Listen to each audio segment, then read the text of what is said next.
하나님께서 우리에게 주신 말씀은 고린도전서 3장 18절로 23절 그리고 4장 7절로 13절 말씀입니다.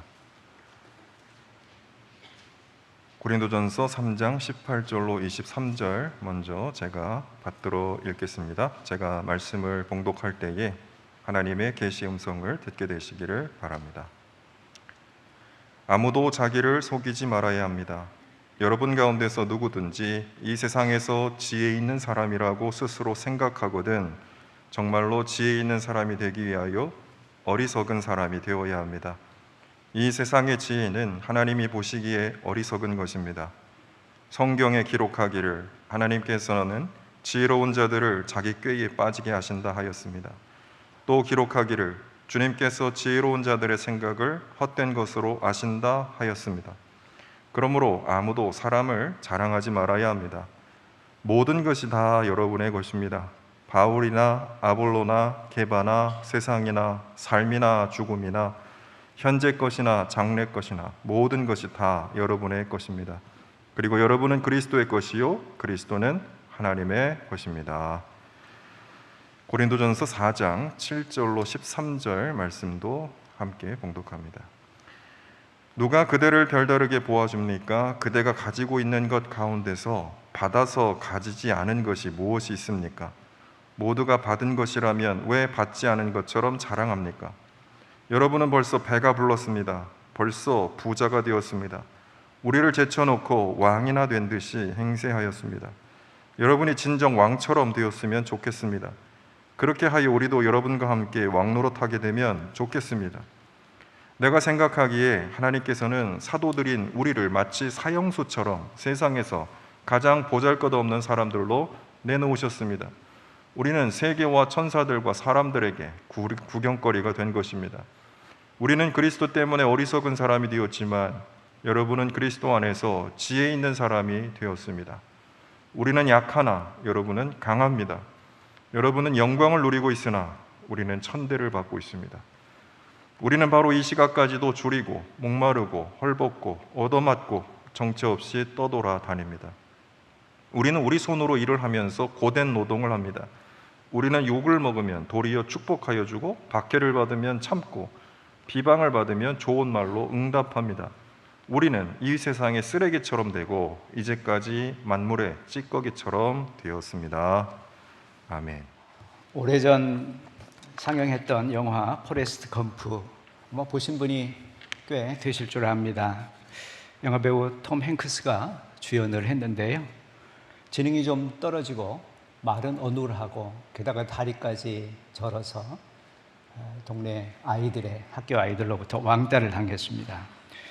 또래 괴롭힘을 피하기 위해서 도망을 다니다가 자기가 달리기를 참 잘하는구나 그 재능을 발견하게 됐습니다. 때마침 미식축구 감독의 눈에 발탁이 되어서 유명한 풋볼 스타가 되었죠. 베트남 전쟁에 참전을 해서 부상당한 동료를 포탄을 해치고 들고 뛰었습니다. 전쟁 영웅이 되었습니다. 옛 전후의 제안으로 새우잡이 동업을 하게 됐는데 그야말로 대박을 쳤습니다. 굉장히 큰 부자가 됐습니다. 아무튼 우여곡절을 겪었고 그 끝에 자기를 떠나갔던 제니라고 하는 애인도 만나고 그래서 결혼을 하고 아이를 낳고 행복한 삶을 살게 됩니다. 물론 얼마 지나지 않아서 아내는 병으로 죽게 되고 영화의 마지막은 그 어린 아들을 스쿨버스에 혼자 태워 보내면서 끝나는 그런 장면이 참 인상 깊었습니다. 몇 번을 돌려봐도 지겹지 않을 만큼 재미있고 또 볼 때마다 마음이 훈훈해지는 참 좋은 영화다 이렇게 생각이 되었습니다. 이런 비슷한 스토리를 가진 한국의 바보 영화도 굉장히 많이 있습니다. 왜 이런 영화가 꾸준히 사랑을 받고 또 자꾸 등장을 하는 걸까요? 그것은 주인공의 엉뚱한 행동에 우리 모두가 웃음 짓고 또 그 순박함에 마음이 정화되기 때문은 아닐까.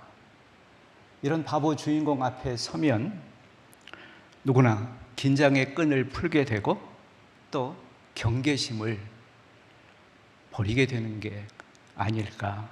그래서 우리가 이런 영화를 가리켜서 힐링 영화다 그렇게 말을 합니다.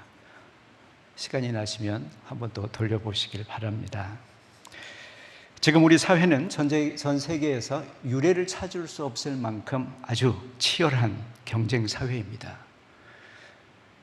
저희가 대학 다닐 때만 해도 대학을 졸업하기만 하면 웬만한 직장을 가질 수 있었습니다. 지금은 대학 입시가 끝나자마자 취업 준비를 해야 되고, 취업을 하면 각종 자격증 시험을 보고 승진 시험을 준비해야만 합니다. 경쟁 사회에서의 삶, 그것은 모두가 긴장해야 되고 뒤처지면 안 된다고 하는 압박감, 그리고 거기서 오는 외로움의 고달픈 삶입니다. 여러분도 한두 번쯤 그 이름을 들어봤을 법한 카톨릭의 영성가입니다. 헨리 나우엔. 그가 쓴 책 수십 권이 우리말로 번역이 되어 있습니다.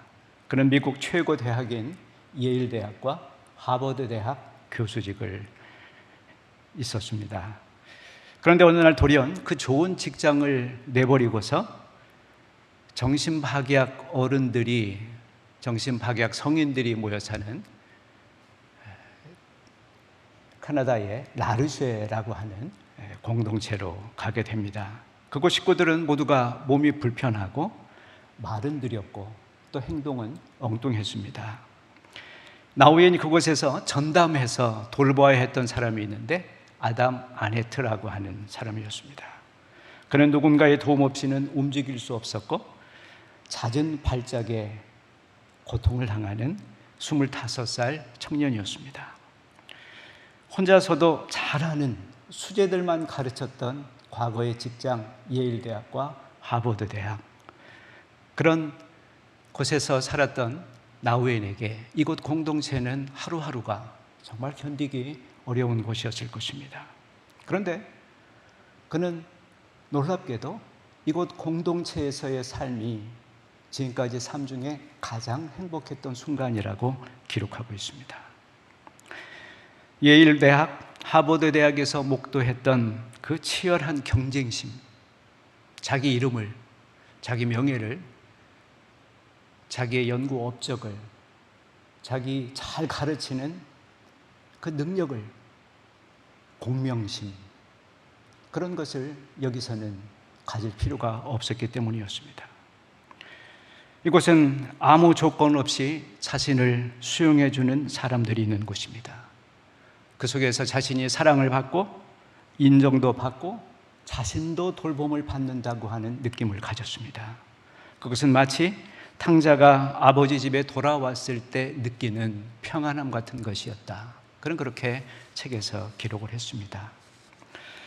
어떻습니까? 지금 우리의 삶은 어떤가요? 우리의 가정 분위기는 어떻습니까? 함께 예배하게 모이는 우리 교회는 또 어떤 곳입니까? 경쟁하는 세상처럼 매일 긴장의 끈을 조여야 하는 그런 곳입니까? 아니면 아버지의 품처럼 평안해지고 느긋해지고 긴장이 다 풀리는 그런 곳입니까? 유감스럽게도 오늘 읽었던 본문 배경인 고린도 교회는 전자에 해당했습니다. 긴장의 끈을 조여야 할 뿐만 아니라 갈등과 분쟁의 한 가운데서 모두가 상처투성이인 삶이었습니다. 읽진 않았습니다만 고린도전서 1장 10절과 11절에 반복해서 나오는 표현이 있는데 여러분 가운데 분쟁과 분열이 있다고 듣고 있습니다. 바울은 그렇게 편지에 썼습니다. 아시는 대로 고린도 교회는 파벌이 있습니다. 교회를 설립했던 바울을 따른다고 해서 나는 바울파다. 해박한 유대학자 아볼로에게서 성역 공부를 했다고 해서 아볼로파다. 수제자 베드로를 추종한다고 해서 베드로파, 그것도 있었습니다. 이 사람 저 사람 이도 저도 아니고 나는 오직 예수님, 그래서 예수님파, 그런 파도 있었습니다. 고린도전서 6장을 보면 더 심각한 문제가 있었습니다.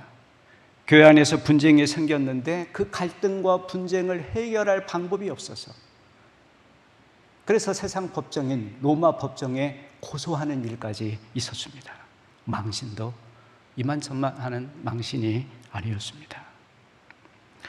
세상에나 있을 법한 이런 부끄러운 일이 왜 교회 안에서도 발생했을까요? 글쎄요, 제 생각엔 다들 너무 똑똑하고 잘나서 그런 게 아닐까. 바울 당시 고린도시는 어떤 곳이었습니까? 그곳은 무역이 번성한 항구 도시였고 경제적으로 풍요로웠습니다. 로마 총독이 체류하는 정치적 중심지였습니다. 특히 헬라의 철학이 유행하면서 수사학과 웅변술이 크게 발전한 곳입니다. 수많은 헬라 철학자들, 웅변가들이 모여 있었습니다. 게다가 유대 율법 학자들로 가득한 지식인의 도시였습니다. 고린도전서 1장 5절에 이렇게 고린도 교회 교인들에게 얘기하고 있습니다. 여러분은 그리스도 안에서 모든 면에서, 경제적으로나 세상 권력이나 모든 면에서 풍족하게 되었습니다. 특별히 온갖 언변이 탁월하고 온갖 지식이 늘어났습니다. 이렇게 표현하고 있습니다.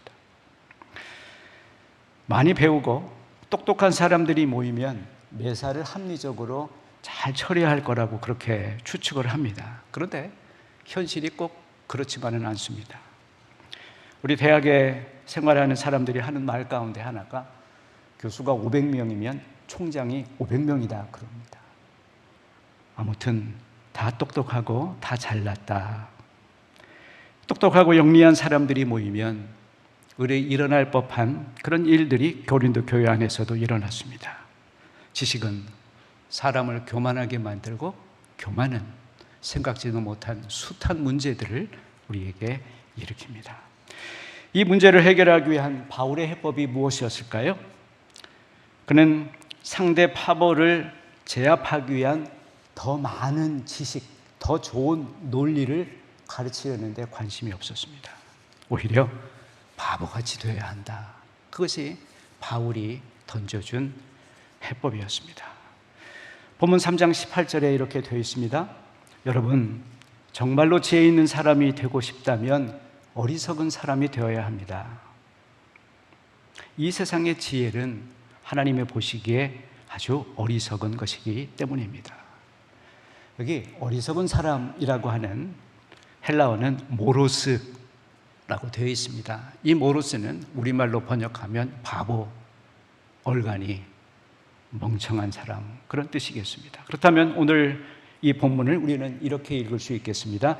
여러분이 정말 똑똑한 사람이 되고 싶다면, 그리고 여러분의 공동체가 정말 좋은 공동체가 되고 싶다면 바보 같은 사람이 많아져야 합니다.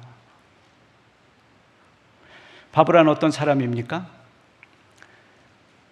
지금은 동네에서 쉽게 찾을 수 없지만 옛날 제가 어렸을 때만 해도 시골이건 도회지이건 동네에는 바보형 하나쯤 있었습니다. IQ는 조금 모자라는데 심성이 착해서 굳은 일과 심부름은 도맡아 합니다. 우직해서 한번 하라고 하면 물불을 가리지 않고 그 일을 해냅니다. 욕심이 없다 보니 자기 몫을 챙기지를 못하고 늘 손해를 봅니다. 겉과 속이 다르지 않은, 겉과 속이 한결같은 순수함, 순박함 그 자체입니다. 바울은 이 바보 같은 삶의 원형으로 예수 그리스도를 이야기합니다. 특별히 예수 그리스도의 삶을 한마디로 십자가의 어리석음 혹은 십자가의 바보짓, 그렇게 1장 18절에서 표현을 하고 있습니다. 그렇지 않습니까? 십자가라고 하는 것은 유대인에게는 조롱거리였고 헬라인에게는 바보짓이었습니다. 기적을 바라던 유대인에게 십자가에 무기력하게 매달린 예수는 치욕이고 수치였습니다. 세상 지식과 논리를 추구하는 헬라인에게 십자가는 아주 어리석은 일이었습니다. 세상을 구원하려면 초능력자이거나 로마 황제처럼 권력과 힘을 가지고 있어야만 하지 않겠습니까? 그런데 십자가는 너무나 무기력한 너무나 무능력한, 치욕스럽기까지 한 바보 노릇이었습니다. 왕이 되겠다고 하는 사람이 말도 아니고 나귀를 타고 예루살렘 성에 올라올 때 얼마나 우스꽝스러웠겠습니까? 그를 고소하는 사람에 맞서서 변호할 말이 있으면 해보시오. 빌라도 총독이 그렇게 요청했을 때 그는 한마디 변호하지 않았습니다. 온 세상을 구원하겠다고 하는 사람이 그깟 자기 목숨 하나 구하지 못해 내려와 봐, 십자가에서. 그렇게 멸시하고 조롱하는 군중들을 위해서 오히려 기도하셨다고 했습니다. 선생님, 좀 어떻게 좀 해보세요. 왜 바보처럼 가만히 계세요? 제자들의 간청에도 예수님은 말없이 무기력하게 십자가에 매달려 있었습니다. 그분은 하나님의 아들로서 천군 천사를 동원한 권리를 포기했다고 했습니다. 영락없는 바보의 모습입니다. 그런데 바울은 이 어리석은 바보의 길을 기꺼이 따라갔습니다. 오늘 본문 4장 9절을 보면 자신은 동네 북처럼 됐고 천사들의 구경거리가 되었다고 했습니다. 또 10절에서는 자기를 가리켜서 어리석은 사람이라고 했습니다. 똑똑하고 영리하고 잘 나가는 고린도 교인에 대비해서 자기는 약하고 무능하고 천대받는 사람이라고 했습니다. 그는 11절에 동네 바보들처럼 줄이고 목말랐고 헐벗고 얻어맞았고 정처 없이 떠들었다고 했습니다.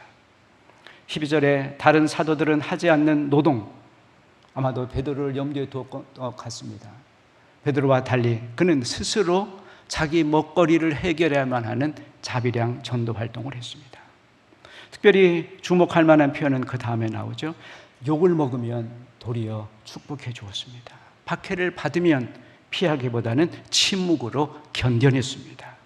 비방하는 사람에게는 오히려 좋은 말로 대꾸했다고 했습니다.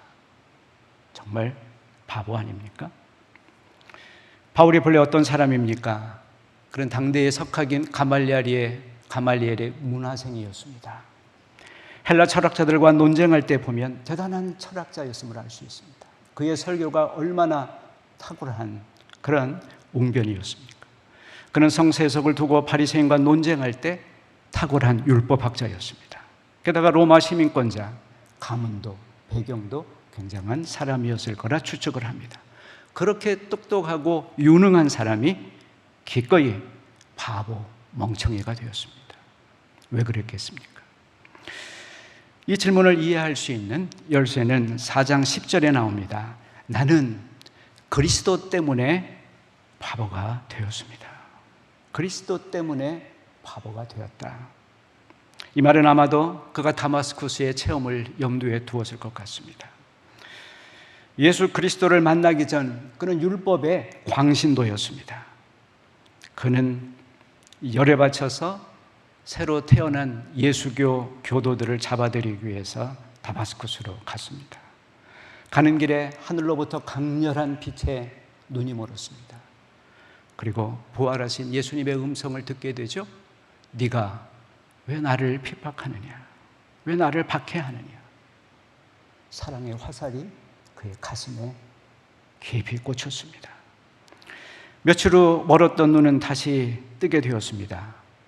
커다란 깨우침을 얻게 됩니다.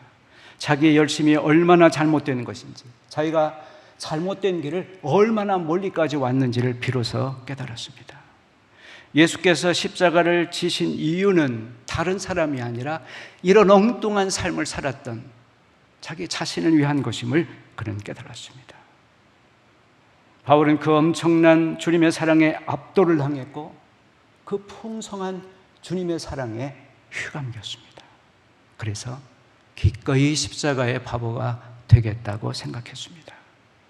2장 2절에 이렇게 그는 고백합니다. 나는 예수 그리스도 곧 십자가에 달린 그분밖에는 아무것도 알지 않기로 굳게 작정을 했습니다. 세상엔 바보들이 참 많습니다. 딸 바보, 아들 바보, 여친 바보, 남친 바보. 그 똑똑한 부모들이 왜 기꺼이 바보가 될까요? 그 영리한 연인들은 왜 기꺼이 시간과 돈을 손해보면서 바보가 되는 것입니까? 사랑. 그것 말고 답을 찾을 수 있겠습니까? 사랑. 그것 없이 어느 누가 행복을 기대할 수가 있겠습니까? 우리 신앙도 마찬가지입니다. 우리의 신앙이란 그분의 사랑으로부터 비로소 시작이 되어서 그분을 사랑하는 마음으로 그분을 사랑하는 길을 걷는 것, 그것이 곧 우리의 신앙의 요체가 아니겠습니까? 그러고 보면 좋은 그리스도인이 된다는 것은 더 똑똑해지거나 더 유능해지거나 더 성공한 사람이 되는 것과는 좀 거리가 있어 보입니다. 오히려 사랑을 받는 것,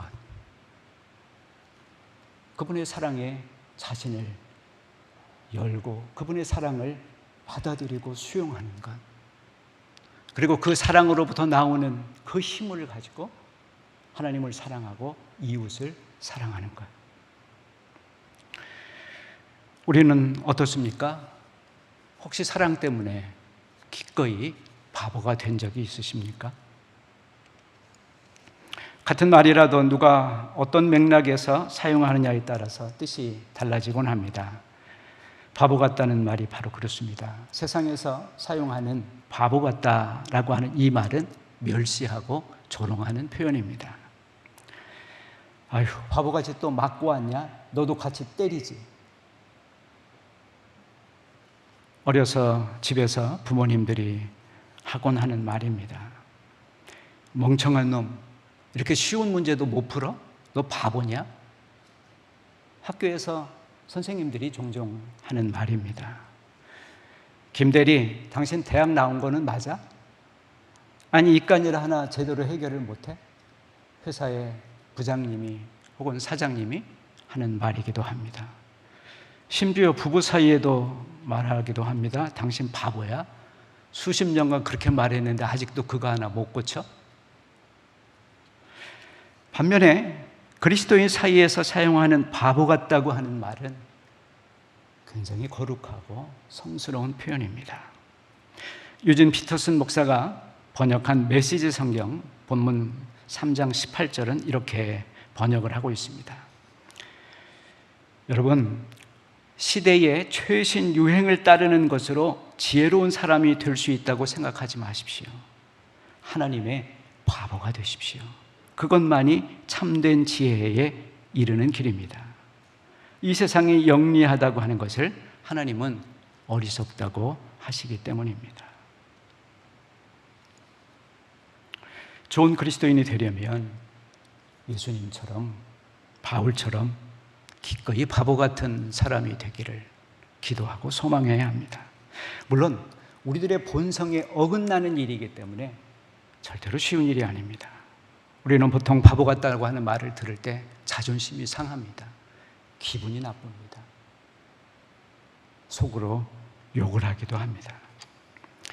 한국의 슈바이처, 또 바보 의사로 알려진 부산 보건병원의 장기려 박사라고 하는 분이 계십니다. 서울의대 전신이었던 경성의학 전문학원을 수석 졸업했습니다. 또 그 대학의 교수로 있었고요. 평양기독병원 외과 과장을 지냈습니다. 김일성 수술을 하는데 집도하기도 했습니다.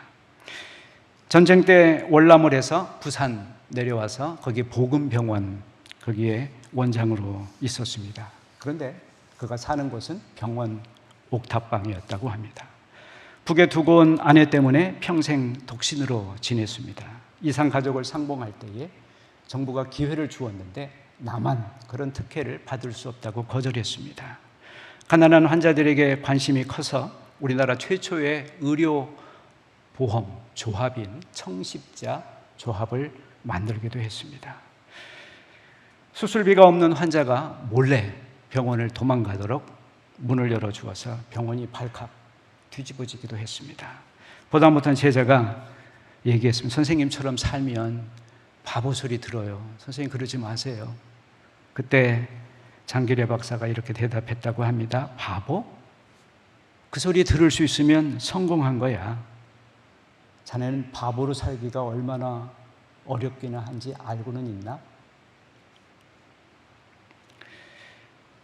바보가 되기 위해서 꼭 예수님처럼 십자가를 지거나 바울처럼 그렇게 모진 박해 속에 살아야 하는 것은 아닙니다. 아니, 그런 엄청난 십자가는 아무나 지는 것도 아니고, 그것은 적어도 그릇이 그만큼 돼야 되고, 또 하나님이 특별히 허락을 해야만 되는 겁니다. 우리 같은 보통 사람에겐 아마 작고 가벼운 십자가일 것입니다. 그렇다면 우리 같은 사람이 지게 될, 또 져야만 하는 십자가가 있다면, 그래서 바보의 길을 걸을 수 있다면 어떤 것일까요? 가톨릭 영성가 토마스 머튼이 쓴 기도시에 침묵에 대한 이야기가, 침묵을 주제로 한 이야기가 있습니다. 그 시를 읽다가 문득 침묵 훈련이야말로 착하고 자비롭고 겸손한 바보들이 갖춘 덕목, 그런 삶을, 그런 덕목을 가질 수 있는 길을 발견할 수가 있었습니다. 침묵, 토마스 머튼 시입니다. 침묵은 착함입니다. 마음이 상했지만 따지지 않을 때에, 내 권리를 주장하지 않을 때에, 내 평판에 대한 방어를 온전히 하나님께 맡길 때에, 그때 침묵은 착함입니다. 침묵은 자비입니다. 형제들의 허물을 드러내지 않을 때에, 그들의 지난 과거를 들추지 않고 용서해 줄 때에, 그들을 심판하는 대신에 마음속 깊이에서 변호해 줄 때, 그때 침묵은 자비입니다. 침묵은 겸손입니다. 형제들이 나보다 유명해지도록 입을 다물 때에, 하나님의 능력이 비록 내게는 나타나지 않을 때에, 내 행동이 나쁘게 평가되든 어떻든 그냥 내버려 둘 때에, 그때 침묵은 겸손입니다. 기도하십시다. 좋으신 하나님, 바보 같다고 하는 말을 부끄러워하거나 그 말을 듣는 걸 두려워하지 말게 도와주시옵소서. 비옵기는 당신의 크신 사랑에 휘감기게 해주시고, 그래서 기꺼이 당신의 바보가 될 수 있게 해 주시옵소서. 이 예배 시간에 당신의 크신 사랑에 푹 잠기는 은혜를 우리 모두 경험케 해 주시옵소서. 예수님의 이름으로 기도하였습니다. 아멘. 하나님 아버지 감사합니다. 오늘 또 귀한 말씀으로 우리에게 큰 은혜 주셔서 감사합니다. 세상이 부러워하고 또 세상이 쫓아가는 것들을 미련하다 하시고, 하나님께서 우리에게 주신 은혜와 사랑을 아름답다 하셔서 우리로 하여금 세상을 쫓아가지 않게 하시고, 그리스도를 따라 세상이 보기엔 어리석지만 하나님의 지혜로운 자, 능력 있는 자로 살아가게 하신 은혜 감사합니다. 하나님, 우리에게 그 크신 사랑 주셔서 그 사랑이 우리 삶을 주장하게 하시고, 우리가 세상을 부러워하거나 눈치 보지 않게 하시고, 그리스도의 사랑에 감동되어서 하나님을 사랑하고 이웃을 사랑하는 귀한 삶을 통해 우리의 삶과 또 우리의 이웃과 또 우리 가정과 어려움 당하는 사람들의 눈물을 닦아주는 그리스도의 복음의 일꾼으로 살아간 우리 모든 교회 교우들 다 될 수 있도록 축복하여 주옵소서. 하나님께서 우리에게 허락하신 귀한 물질들 구별하여 하나님께 드립니다. 이것이 우리의 것이 아니요 하나님의 것임을 인정하며 하나님께 우리의 삶을 드리는 마음으로 예물을 드렸습니다. 11조 감사헌금, 또 구제헌금, 선교헌금, 또 월정헌금, 주정헌금, 목적헌금, 우리가 드린 이 모든 물질들 하나님 손에 붙들려 귀하게 쓰임받게 도와주시고, 하나님 나라 이 땅 이루어가는데 귀하게 쓰임받을 수 있도록 축복하여 주시며, 우리 모든 교우들의 삶에 영적인 것과 또 물질적인 것에 조금도 부족하지 아니하고 천국의 감사와 이 세상의 충만한 것들을 누리며 살아가는 우리 모든 교우들 다 될 수 있도록 주님 인도하여 주옵소서. 하나님, 특별히 우리 교회 귀한 직분자들 세워주신 것 감사합니다. 교회를 사랑하시는 하나님의 크신 은혜라 믿습니다. 우리 교회를 회복시키시고 부흥하게 하실 하나님의 크신 뜻이라 믿습니다. 하나님, 주님의 사랑 안에서 그리스도의 은혜 안에서 성령이 하나 되게 하신 것을 힘써 지키는 교회 되게 하시고 우리 교회가 내적으로 더욱더 하나 되고 나아가 그리스도의 사랑으로 충만하고 하나님의 영광 이 땅에 드러내는 귀한 교회로 세워져 갈 수 있도록 주님 인도하여 주옵소서. 하나님, 코로나로 인하여 몸이 아픈 교우들, 또 육신의 질병으로 어려움 당하는 교우들이 있습니까? 그 마음이 또 어려움 당하고 있는 우리 교우들이 있습니까? 하나님, 찾아가서 치료하여 주시고 치유하여 주시고 삶과 몸과 가정과 삶의 모든 것들이 다 회복될 수 있도록 은총을 내려 주시옵소서. 연로하신 우리 어르신들을 주님께서 능력으로 은혜로 붙들어 주셔서 영육간에 강건하게 하시고 또 우리 교회 허락하신 어린 생명들과 청소년들, 특별히 대학생 청년들 하나님의 일꾼으로 세워져 가는 귀한 교회 사명 감당할 수 있도록 인도하여 주옵소서. 하나님, 우리 교우들이 간구하고 기도하는 제목마다 하나님의 살아계심이 나타나게 하시고 우리가 기대하고 예상하지 못했던 더 좋은 곳으로 인도하시는 하나님의 은혜를 경험하는 모든 교우들 다 될 수 있도록 인도하여 주옵소서. 특별히 세계 열방 가운데 복음을 전하는 선교사들 주님 축복하여 주시고 그들의 손에 모든 일들을 통하여 하나님 나라의 역사가 나타날 수 있도록 주님 인도하여 주옵소서.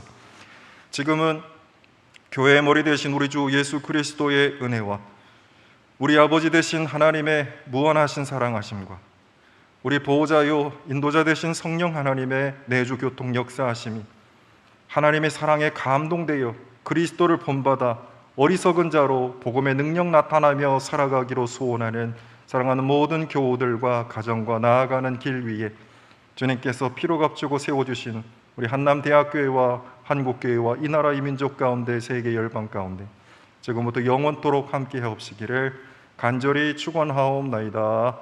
아멘.